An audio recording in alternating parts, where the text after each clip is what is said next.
I prefer gold to silver, you know, for my medal. I figured you'd recommend me for one since I, pulled your boots out of the fire.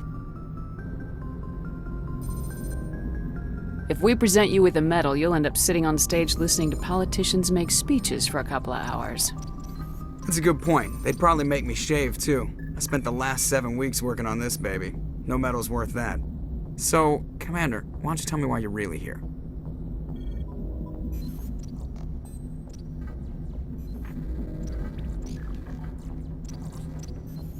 I have to go. All right, see you.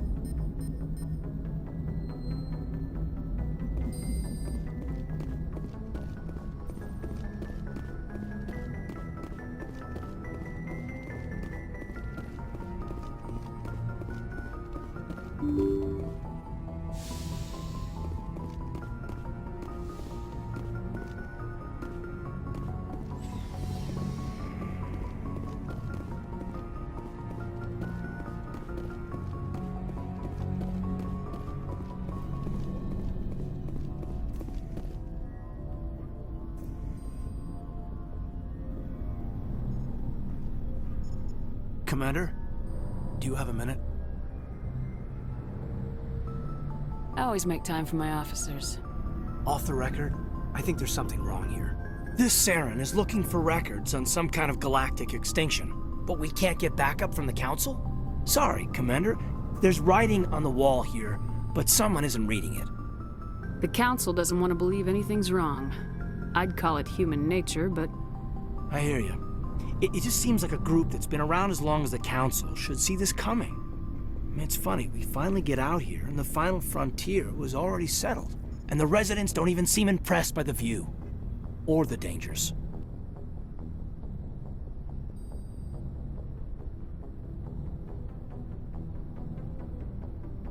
Well, well. You're a romantic. Did you sign on for the dream, Malenko? Secure a man's future in space? Yeah, I read a lot of those books when I was a kid, where the hero goes to space to prove himself worthy of a woman he loves, or, you know, for justice. Maybe I was a romantic in the beginning, but I thought about it after brain camp. Biotic acclimation and temperance training. I'm not looking for the dream. I just want to do some good. See what's out here. Sorry if I got too informal.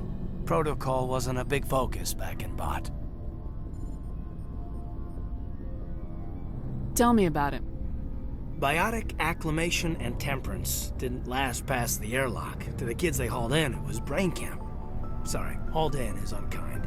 We were encouraged to commit to an evaluation of our abilities so an understanding of biotics could be compiled.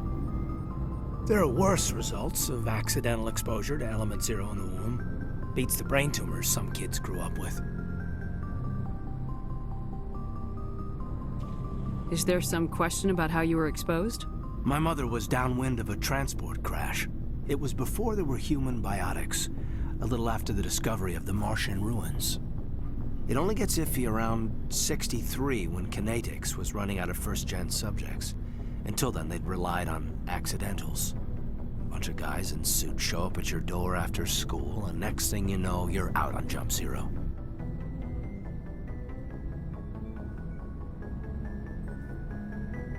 Jump Zero is Gagarin Station, right? What's it like? Yeah, that's the official name. Biggest and farthest facility we had for decades. Right on the termination shock, the outer edge of the solar system. It's where they did all the Goose Chase FTL research before we caught on to using mass effect fields. It was a sterile research platform when I was there.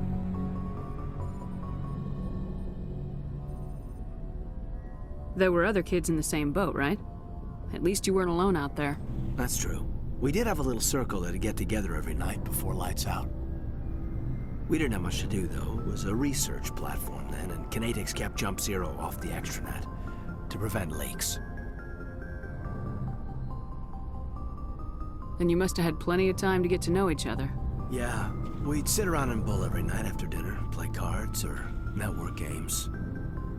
There was this girl named Reina, who had a little circle grow up around her. She was from Turkey. Her family was very rich. But she was smart and charming as hell. Beautiful. but not stuck up about it.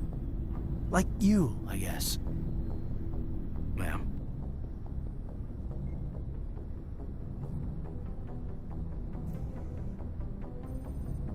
Sounds like she was special to you. She was. Maybe she felt the same. But things never felt together. Training, you know.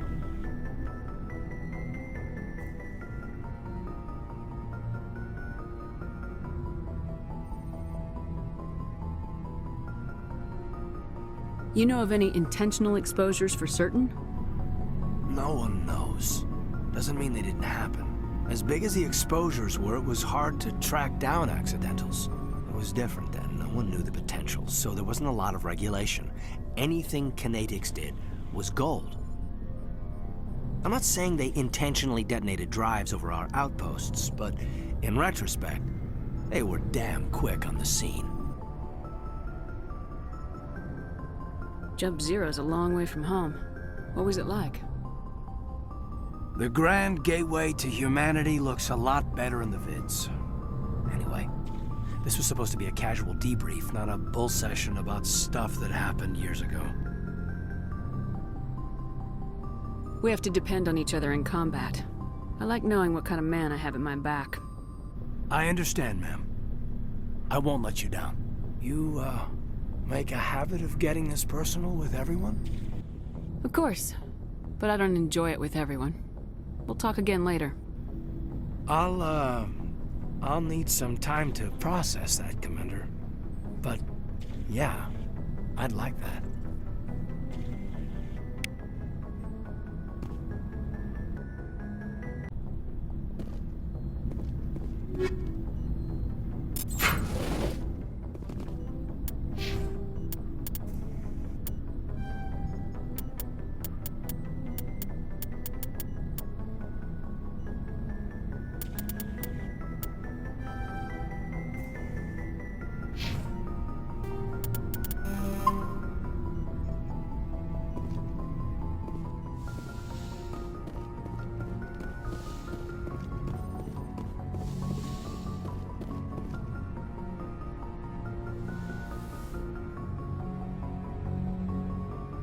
Commander, are you coming to check up on me? You look much better. How are you feeling? Dr. Chakwas assures me I am going to be fine. I was impressed with her knowledge of Asari physiology. You're in good hands. Dr. Chakwas knows what she's doing. I never properly thanked you for saving me from the Geth, Commander. If you hadn't shown up, I'm just glad we got there in time. So am I. I know you took a chance bringing me aboard this ship. I have seen the way your crew looks at me. They do not trust me. But I am not like Benezia. I will do whatever I can to help you stop Saren. I promise. Don't worry, Liara. I trust you. I know you won't let me down. It means a lot to hear you say that, Commander. Thank you.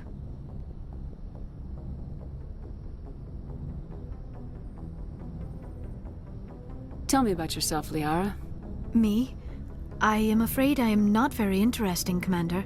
I spend most of my time on remote digs, unearthing mundane items buried in long-forgotten Prothean ruins. Sounds dangerous. And lonely. Sometimes I would run afoul of indigenous life forms or stumble across a small band of mercenaries or privateers, but I was always careful. Until the Geth followed me to Artemis Tau. I never found myself in any situation my biotics could not handle. As for the solitude, well, that is one aspect that most appealed to me. Sometimes I just need to get away from other people. You don't like other people? I suppose it comes from being a matriarch's daughter. People expected me to follow in Benezia's footsteps. They wanted me to become a leader of our people. Matriarchs guide their followers into the future. They seek the truth of what is yet to come. Maybe that's why I became so interested in the secrets of the past. It sounds so foolish when I say it out loud. It sounds like I became an archaeologist simply to spite Benezia. All children rebel against their parents. It's a natural part of growing up. Aha, you share the wisdom of the matriarch, Shepard. That is exactly what Benezia said when I told her of my decision. But there was more to it than that. I felt drawn to the past. The Protheans were these wondrous, mysterious figures. I wanted to know everything about them. That is why I find you so fascinating. You were marked by the beacon on Eden Prime. You were touched by working Prothean technology. Sounds like you want to dissect me in a lab somewhere. What? No, I did not mean to insinuate. I never meant to offend you, Shepard. I only meant that you would be an interesting specimen for an in-depth study. No, that's even worse. Calm down, Liara. I was only joking. Joking?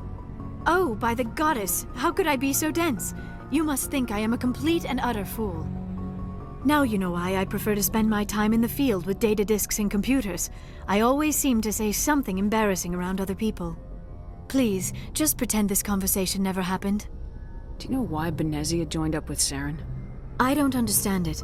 She was always outspoken about the need for the Asari to become more involved in shaping galactic events. Maybe she thought allying herself with Saren would somehow be for the greater good in the long run. At least I hope so. This hurts you, doesn't it? None of this makes any sense to me. I have not spoken to Benezia in many years, but I know her, and this was not like her. Something changed. I'd like to know more about the Asari. We were the first species to discover the Citadel. We were instrumental in forming the Council, and we always strive to be the voice of peaceful cooperation in galactic disputes. My people believe we are all part of a single galactic community. Each species contributes something to the greater whole. Although we seek to understand other species, it seems few of them seek to understand us. The galaxy is filled with rumors and misinformation about my people. Like what? Most of the inaccuracies are centered around our mating rituals. My species is monogendered. Male and female have no real meaning for us. We still require a partner to reproduce. This second parent, however, may be of any species and any gender. I don't understand. Your species can mate with anyone? Mating is not quite the proper term, not as you understand it. Physical contact may or may not be involved, but it is not an essential element of the union. The true connection is mental. Our physiology allows us to meld with other beings. We can touch the very depths of their minds. We explore the genetic memory of their species. We share the most basic elements of their individual and racial identities. We then pass these traits on to our daughters. It is how we learn to grow as a species and how we develop a greater understanding of other races. What happens to your partner after the union? Every relationship is different. Some unions are a single encounter with both parents parting ways afterwards. Others can be more long-term. Sometimes an Asari and her partner will stay together for many decades.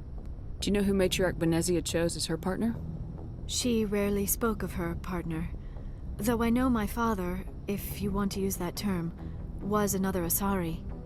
Benezia never told you her partner's name? Union with our own kind is no longer common, not for the purposes of reproduction. Most Asari believe it weakens our species. Asari daughters inherit racial traits from the father species. If both parents are Asari, then nothing has been gained, or so conventional wisdom would hold. I am what is sometimes called a pureblood. Though no Asari would ever be cruel enough to say the word to my face, it is a great insult among my people. It is possible Benezia's partner was embarrassed by their union. She may have been too ashamed to publicly acknowledge me as her offspring. Maybe she wanted to meet you but couldn't. Something could have happened to her. Maybe she passed away. You might be right. I hope you are. But I have no way to know for sure. Benezia never spoke of her partner. Whatever happened, it caused her too much pain to dwell on it. She raised me by herself, though that is not uncommon. Many Asari raise their children alone, particularly if the father species is short-lived. Often the partner will pass on long before the child reaches maturity. You Asari live for 1,000 years. What happens when your partner dies? Few sapient species live as long as my kind. We have learned to take a philosophical approach to our unions. We do not focus on the inevitable loss of our partners. Instead, we enjoy the time we spend with them. And even after they're gone, a part of them lives on in us. The union is a connection that transcends both time and space. I should go. Goodbye, Shepard.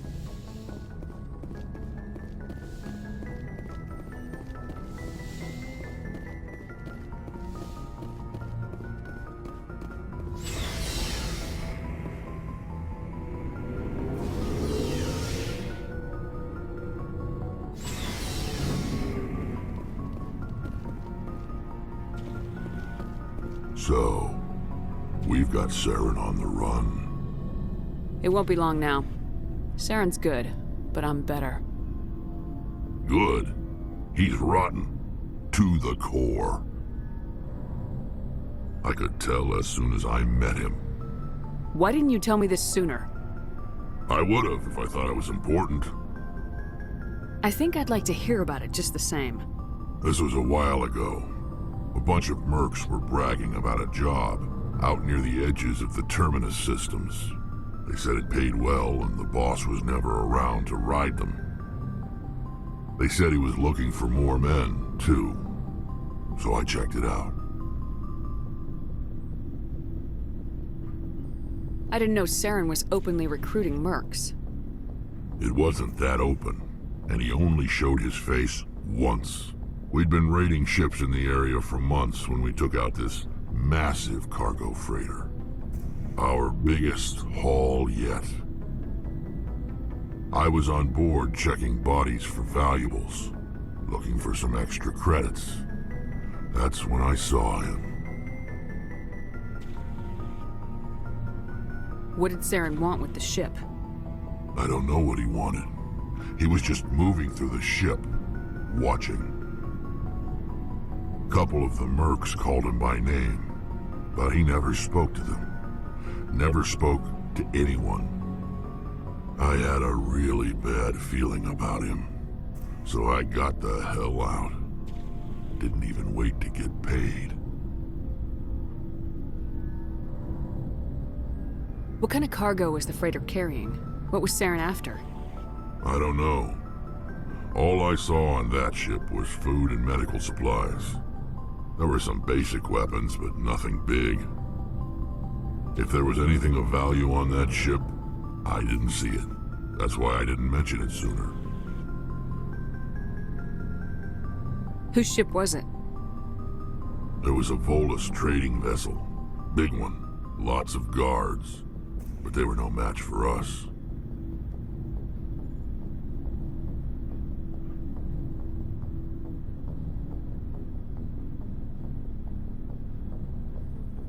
That's the only time you saw him? Yeah. Didn't even know who he was. Still wouldn't if I hadn't joined up with you. But my instincts were right.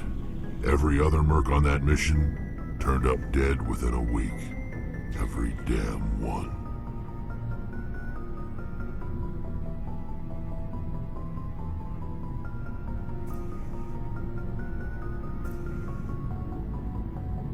So long, Rex. Shepard.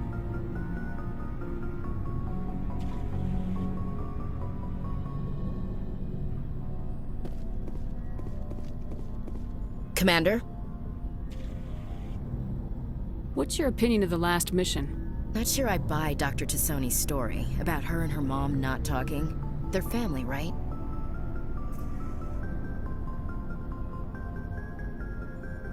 I think she's being straight with us. Or at least I don't think she lies very often. Yeah, she's probably really bad at it. Hey, want me to ask her about her sex life? Might be illuminating. I don't think she's used to teasing, good-natured or otherwise. No fun, Commander. Too bad those ruins got destroyed. I mean, they lasted thousands of years. That's impressive.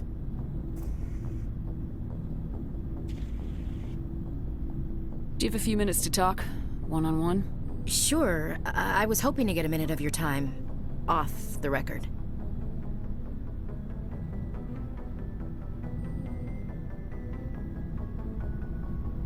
I keep an open-door policy. If you have any concerns, lay them on me.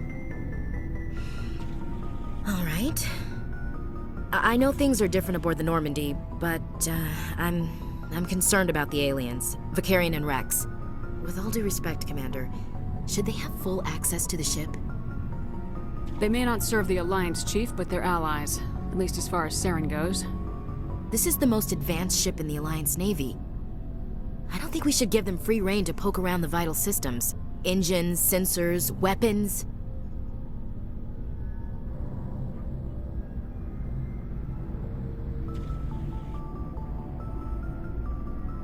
You don't trust the Alliance's allies?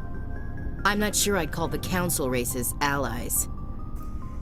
We, humanity, I mean, have to learn to rely on ourselves.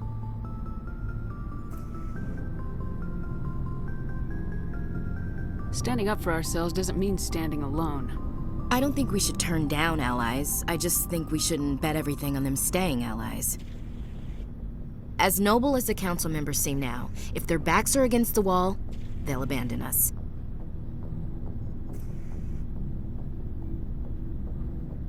You get a pessimistic view of the universe, Williams. A pessimist is what an optimist calls a realist. Look, if you're fighting a bear and the only way for you to survive is to sick your dog on it and run, you'll do it. As much as you love your dog, it isn't human. It's not racism, not really. Members of their species will always be more important to them than humans are. These seem like deeply held beliefs, Williams. What made you think this way? My family's defended the Alliance since it was founded. My father, grandfather, great-grandmother, they all picked up a rifle and swore the oath of service. I guess we just tend to think of Earth's interests as our own.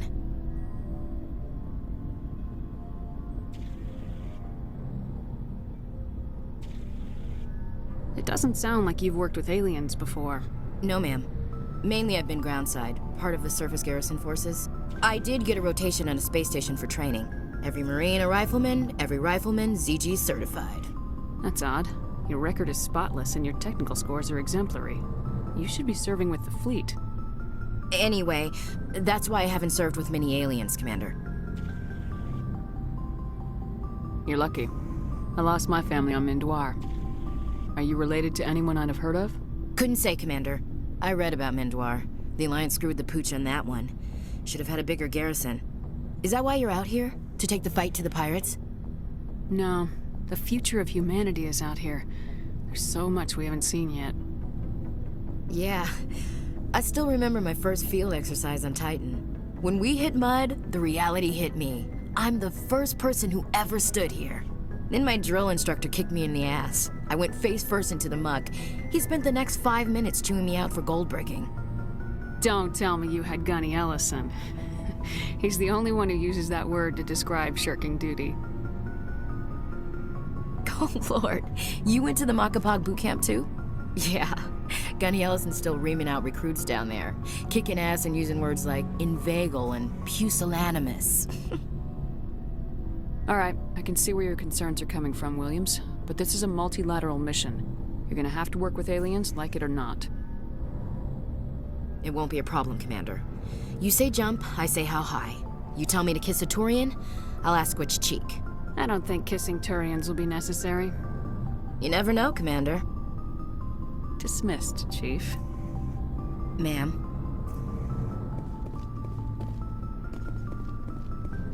Commander, how are you?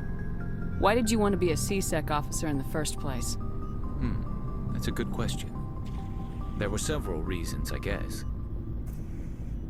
Like what? Probably the same as most officers. I wanted to fight injustice, wanted to help people. I guess my father had something to do with it too. He was C-Sec, one of the best. I grew up hearing about his accomplishments or seeing his picture on the vids after a big arrest. He's taking my resignation pretty hard. That's tough. But you'd think he'd be impressed you're going after Saren. My father's a C-Sec man to the bone. Do things right or don't do them at all, he says.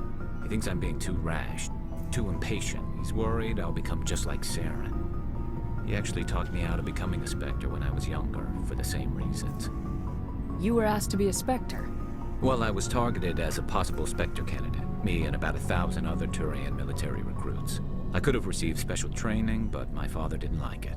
He despises the Spectres. He hates the idea of someone having unlimited power with no accountability. He wouldn't like you, Commander. No offense. I suppose I can understand his concern. You can. But Saren's not going to play by our rules, C-Sec's rules. If you want to nail Saren, you need to send someone who isn't restricted by policies and procedures. Just because you can break the rules doesn't mean you should. I don't need to stoop to Saren's level to stop him. And neither do you, Garrus. I see what you mean, but I'll think about it. Thanks, Commander.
Oh, hello, Shepard. Are you okay? I don't know. Your ship is amazing, and your crew's been really great to me, especially your chief engineer. But I just sort of feel out of place. The Normandy runs so smooth it feels like we're not even moving, and the engines are so quiet. How do you sleep at night? The silence wakes you up? Back on the flotilla, the last thing you want to hear is silence. It means an engine's died or an air filter shut down. I guess you don't have to worry about that here. But old habits die hard. But it's more than just the silence. This ship feels so empty. It's like half the crew is missing. Back home, I couldn't wait to go on my pilgrimage. I couldn't wait to get away from the crowds. Now that I'm out here, I kind of miss them. Sometimes we don't appreciate what we have till it's gone. That's true. I'm starting to wonder if that's what the pilgrimage is really about. It's given me a whole new perspective on my people and our culture. You know, there's always a few who go on their pilgrimages and never return. I always assumed something bad happened to them, but maybe they just wanted a different life.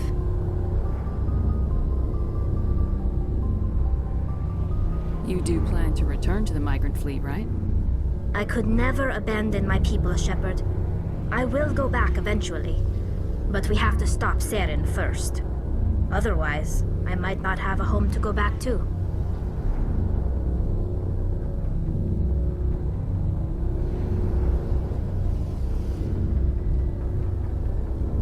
I should go.